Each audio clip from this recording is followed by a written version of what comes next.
함께 잠시 기도하고 찬양하시겠습니다. 만왕의 왕이신 예수 그리스도께서 우리를 위하여 십자가에 달리신 주님의 그 놀라우신 크신 사랑을 오늘도 우리가 더 깊이 경험하길 소망합니다. 우리에게 가장 귀하고 복된 그 이름이 되신 주님, 우리가 주님의 그 이름을 더 높이며 주님을 찬양하기를 원하오니 이 시간도 우리 가운데 우리 입술의 고백을 기쁘게 받아주시옵소서. 감사드리며 예수 그리스도의 이름으로 기도드립니다. 아멘.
목소리 높여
영원까지 우리의 구주가 되어 주시옵소서. 함께 잠시 묵상하시겠습니다.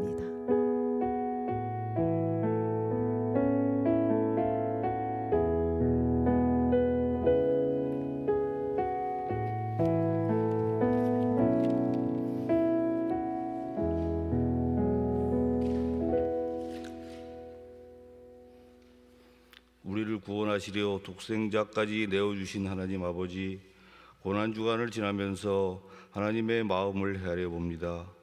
감히 흉내낼 수 없는 당신의 희생을 묵상하며 찬송과 영광을 돌리옵나이다. 사랑의 하나님 아버지, 예수님은 우리의 모든 죄를 짊어지시고 고난당하심으로 우리에게 참 생명과 평화를 주셨습니다. 그러나 우리들은 주님의 고난을 깨닫지 못하고 우리에게 맡겨진 십자가의 고난을 외면한 채 헛된 욕망을 가지고 살아왔사오니 이 시간 우리의 모든 죄를 주님께 아뢰오니 용서하여 주시옵소서. 우리를 위해 고난 당하신 주님, 이 시간 간절히 기도합니다. 주님께서 겪으신 고통과 죽음에 우리도 함께 참여할 수 있게 하여 주시고 우리에게 맡겨진 십자가를 지고 인내와 믿음으로 그리스도를 따르게 하여 주시옵소서. 십자가의 은총으로 다시 한번 새로워져서 주님께서 허락하신 사명과 직분을 잘 감당함으로써 택한 백성으로서의 임무를 충실히 이행하게 하여 주시옵소서. 또한 주님께서 우리를 위하여 십자가에 죽으신 것처럼 저희도 이웃과 형제를 위하여 주님의 사랑을 베풀게 하시고 살아도 주를 위해 죽어도 주를 위해서 죽을 수 있는 귀한 믿음을 또한 주시옵소서. 저희들 모두가 자신을 부인하고 자기 십자가를 지고 제자가 되어 죄에 대하여 죽고 의에 살게 하는 성령의 역사가 있게 하여 주시옵소서. 이 땅 가운데 사는 날 동안 온전히 주의 영광을 드러내는 믿음의 예배자가 되게 하여 주시옵시고 날마다 주님께서 우리 죄를 위해 죽으심을 기억하게 하시고 주님이 친히 몸과 피를 내어주신 은혜를 잊지 않고 살기를 원하옵나이다. 은혜로우신 하나님 아버지, 주님께서는 이 땅에 참 평화를 위하여 고난 당하셨습니다. 우리 모두가 주님의 뜻을 생각하며 살게 하시고 그리스도를 따르며 받는 고난에 감사하게 하여 주시옵소서. 자신의 행복과 안일함을 추구하여 주님의 십자가를 외면하려는 우리의 속된 마음을 성령의 능력으로 뜨겁게 변화시켜 하여 주시고 주님을 알지 못하는 이웃을 위하여 하늘의 미랄이 되게 하여 주시옵소서. 이 시간 담임 목사님으로부터 귀한 말씀을 들을 때에 목사님을 성령 충만케 하여 주시고 우리에게는 은혜의 말씀이 되어서 세상 가운데 그리스도의 고난과 부활의 영광을 간직하며 살게 하여 주시옵소서. 주께 찬양 드리는 에바다 찬양 대원들의 삶과 저들의 걷는 발걸음마다 주의 영광이 함께 임하게 하여 주시옵소서. 우리를 위해 고난 받으신 예수님의 이름으로 기도하옵나이다. 아멘.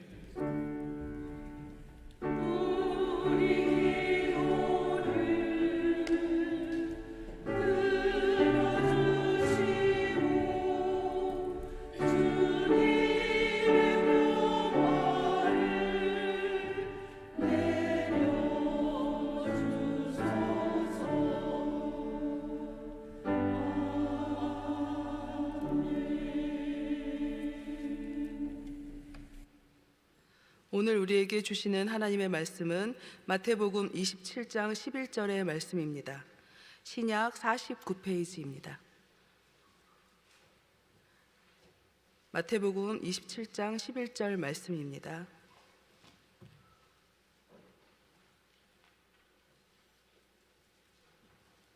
예수께서 총독 앞에 섰음에 총독이 물어 이르되 내가 유대인의 왕이냐?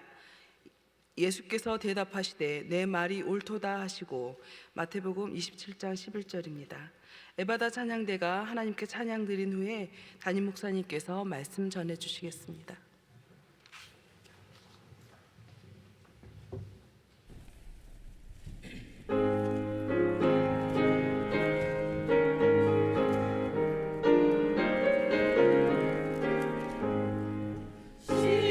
십자가를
아멘. 오직 주님 안에서 기쁨 가운데 은혜 가운데 살아가시는 모든 성도님들 되시기 바랍니다.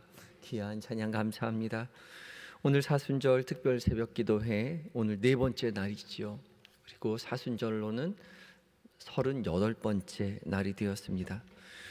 우리 모두 하나님의 말씀 앞에 선 그 은혜의 이야기들을 주께서 기뻐하실 것입니다. 말씀 앞에 선 우리 모두에게 성령 하나님 거룩한 빛을 비춰셔서 살아계신 하나님의 음성으로 듣게 해주실 줄 믿습니다. 오늘 말씀 마태복음 27장 11절 말씀 다시 한번 우리 마음 가운데 들려주시는 주님의 음성에 귀 기울이며 다시 한번 읽도록 하겠습니다. 눈으로 입으로 귀로 마음으로 전 존재로 천천히 하나님의 말씀을 봉독합니다. 시작. 예수께서 총독 앞에 섰음에 총독이 물어 이르되 내가 유대인의 왕이냐? 예수께서 대답하시되 내 말이 옳도다 하시고. 아멘. 예수께서 총독 앞에 섰을 때에 총독이 물어 이르되 내가 유대인의 왕이냐? 예수께서 대답하시되 내 말이 옳도다 하시고. 예수님이 이제 총독 앞에 서게 되신 것이죠. 로마 총독이었던 빌라도에게 예수님이 이제 넘겨졌습니다.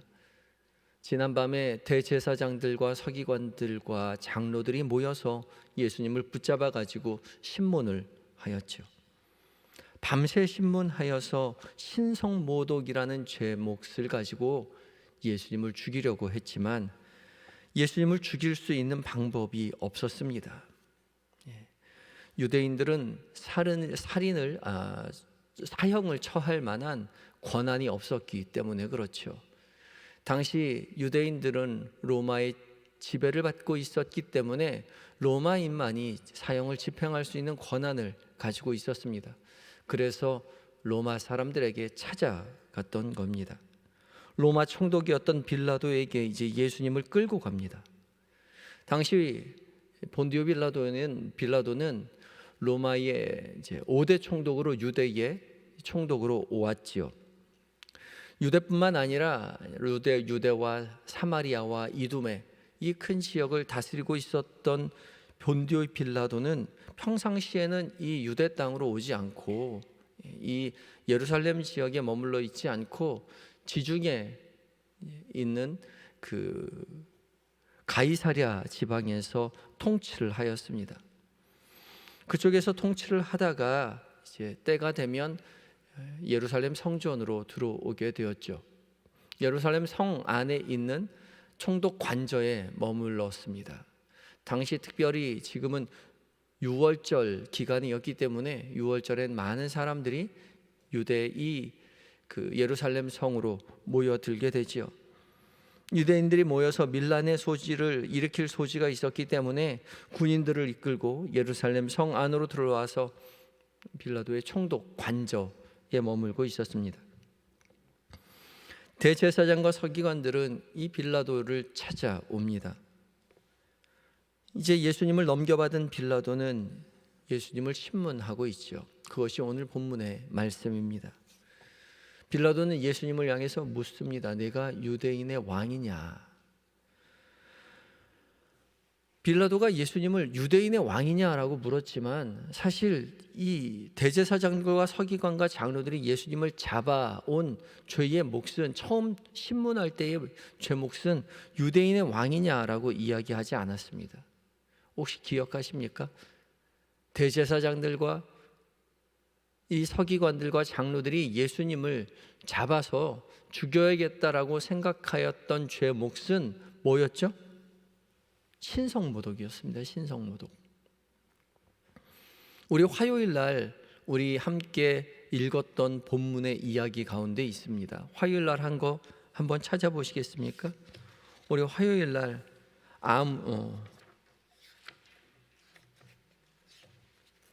그러나 내가 너희에게 이르노니 그 후에 인자가 권능의 우편에 앉아 있는 것과 하늘 구름을 타고 오는 것을 너희가 보리라 하는 이 말씀이요. 내가 하나님의 아들이냐 메시아냐 라고 물어보았을 때 내 말이 옳도다 내가 말하였도다. 그러나 내가 너희에게 이르노니 내가 너희에게 덧붙이노니 이후에 인자가 권능의 우편에 앉아 있는 것과 하늘 구름을 타고 오는 것을 너희가 보리라. 주님 말씀하셨습니다. 하나님의 아들 그리스도라는 것을 시인하였던 이 몫을 가지고, 이것을 가지고 신성모독하였다라고 이야기하였죠. 그래서 사형에 처해야 된다고 이야기한 것이죠. 그러나 이 신성모독 가지고는 예수님을 죽일 수 없었기에 새로운 죄 몫을 가지고 왔던 것이죠. 이 신성모독, 종교적인 문제 가지고는 로마 입장에서는 그냥 유대인들끼리 종교적인 문제 가지고 싸우는 것으로밖에 비춰질 수 없었습니다. 그래서 예수님의 죄 몫을 바꿉니다. 예수님이 유대인의 왕이라고 이야기했다는 거죠. 예수님이 유대인의 왕이라고 자처한다고 총독에게 고발한 겁니다. 지금 로마가 통치하고 있었던 이 시기에 누군가가 자신이 유대인의 왕이라고 이야기한다면 로마 입장에서는 이 유대인의 왕을 처단해야 하는 거죠. 잡아야 하는 겁니다. 그대로 두어서는 안 되는 거죠. 잡아서 처단해야 하겠기에 이 대제사장들과 서기관들은 로마 총독 빌라도에게 이 예수님이 자신이 유대인의 왕이라고 이야기한다라고 이야기했죠. 그런데요, 여러분 생각해 보시기 바랍니다. 정말로 유대인의 왕이라면요, 예수님이 유대인의 왕이라면 대제사장들과 서기관들이 그 사람을 붙잡아야 하겠습니까? 붙잡아서 로마에 갖다 넘겨줘야 되겠습니까? 아니죠. 유대인의 왕이라고 한다면 자신들이 왕으로 모셔서 어서 빨리 독립전쟁을 치러야 하지 않겠습니까? 당신의 왕으로 모셔드려야 되지 않느냐는 거죠. 예수님이 유대인의 왕이라고 정말로 생각했다면, 거꾸로 말해서 유대인의 왕으로 생각하지 않았다면, 이 본디오 빌라도에게 데리고 올 하등의 이유가 없는 것이죠. 그저 종교적인 해프닝일 뿐입니다.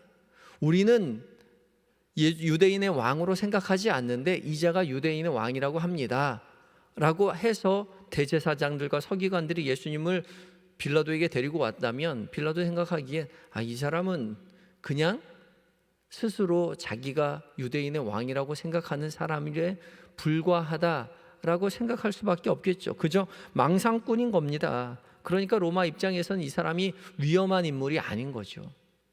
그냥 몇 대 곤장 쳐서 내보내면, 훈방 조치하면 별 문제 아닌 겁니다.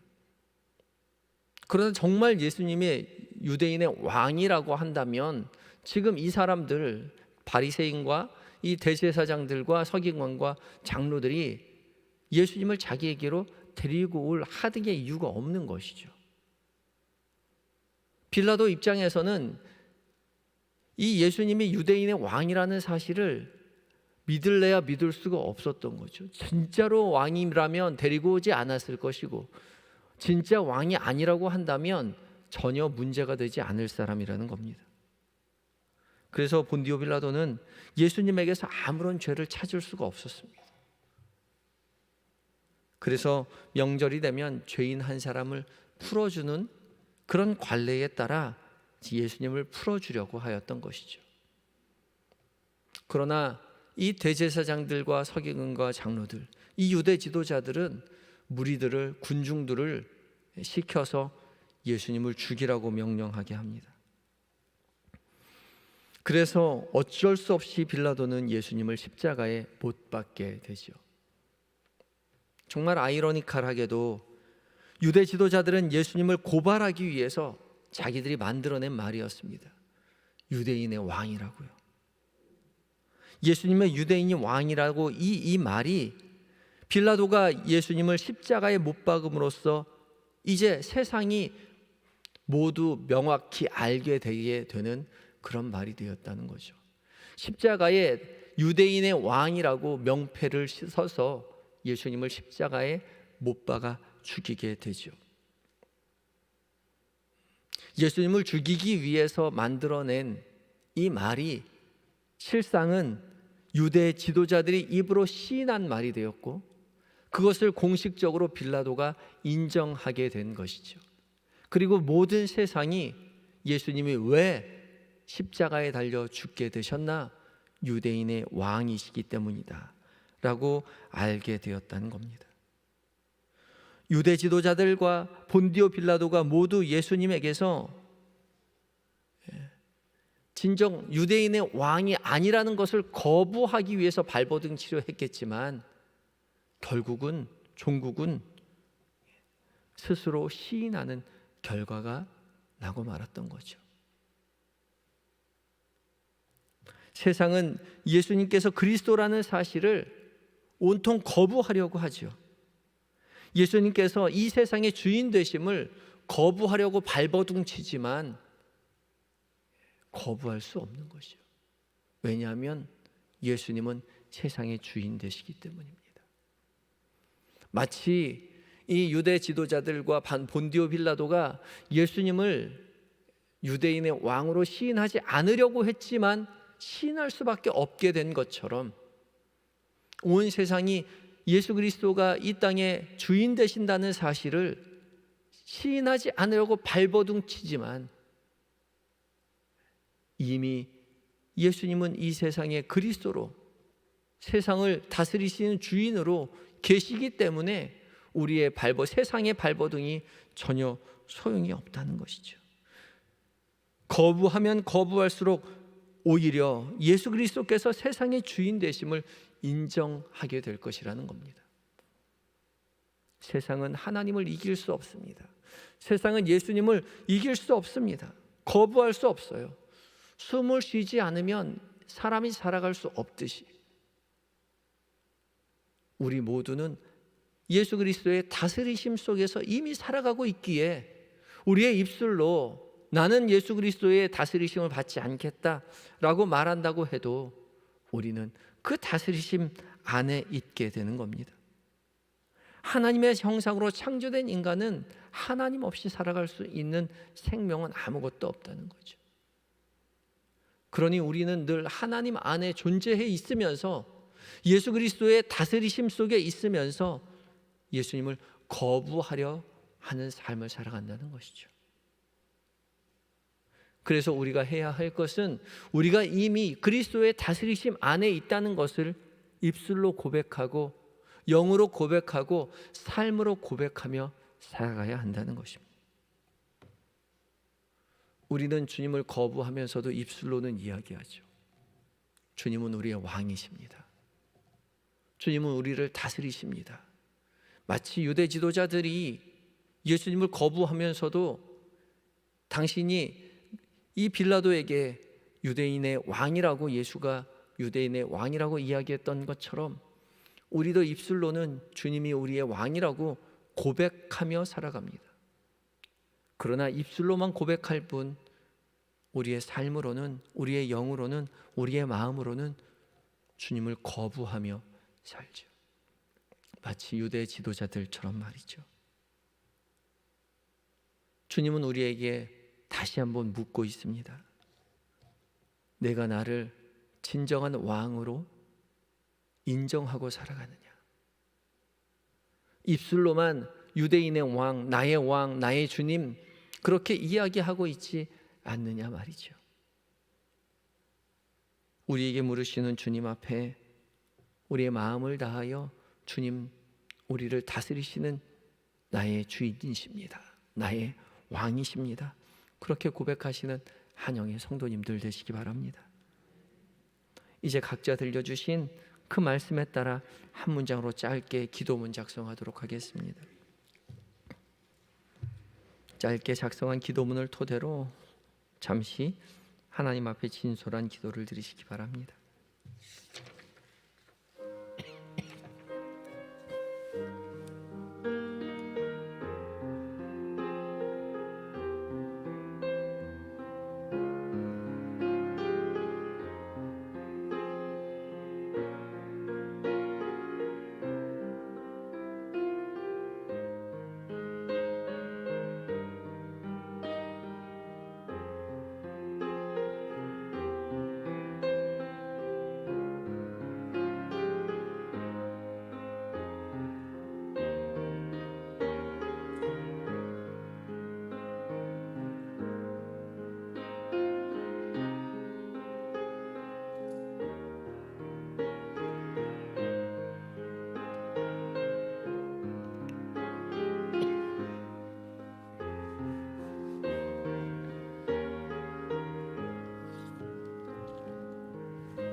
주님, 유대인의 왕으로 오신 예수님, 그 예수님께서 우리의 진정한 왕이 되심을 우리가 이 시간 입술로뿐만 아니라 우리의 마음으로 영으로 고백하오니 주님, 주께서 우리를 다스리심을 우리로 깨닫게 하여 주시옵소서. 어미하신 그 음성 우리 귀에 우리 마음 가운데 들려지게 하시고 그 음성 듣고 순종하며 주의 백성으로 주의 제자로 오늘 한날 살아가게 하여 주시옵소서.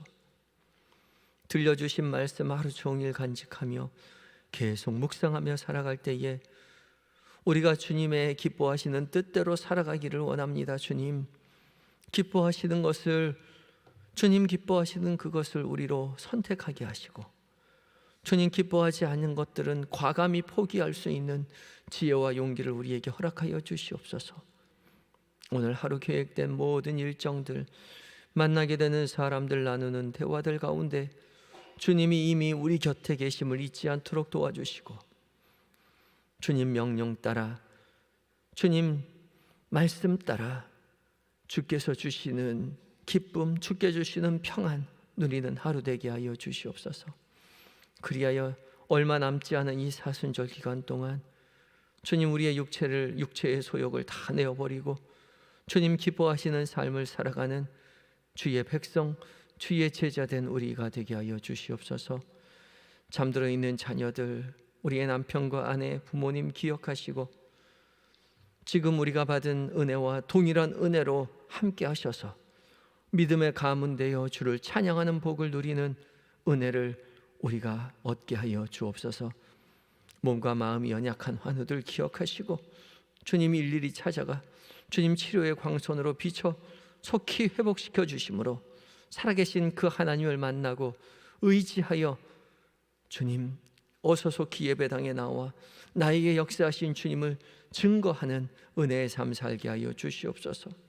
군에 있는 아들들, 해외에 있는 자녀들, 출타 중인 교우들 주님 늘 곁에 계셔서 세밀히 은밀히 살피시고 도우시는 주님 앞에 감사하는 삶 살게 하여 주시고 이 나라의 민족 불쌍히 여기시며 온 세상 땅끝까지 이르러 복음 증거하시는 선교사님들 주님의 이름으로 승리하는 성령으로 충만한 믿음의 삶 살게 하여 주시옵소서.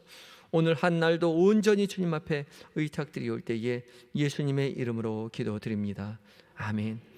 하늘에 계신 우리 아버지, 아버지의 이름을 거룩하게 하시며 아버지의 나라가 오게 하시며 아버지의 뜻이 하늘에서와 같이 땅에서도 이루어지게 하소서. 오늘 우리에게 일용할 양식을 주시고 우리가 우리에게 잘못한 사람을 용서하여 준 것 같이 우리 죄를 용서하시고 우리를 시험에 빠지지 않게 하시고 악에서 구하소서. 나라와 권능과 영광이 영원히 아버지의 것입니다. 아멘.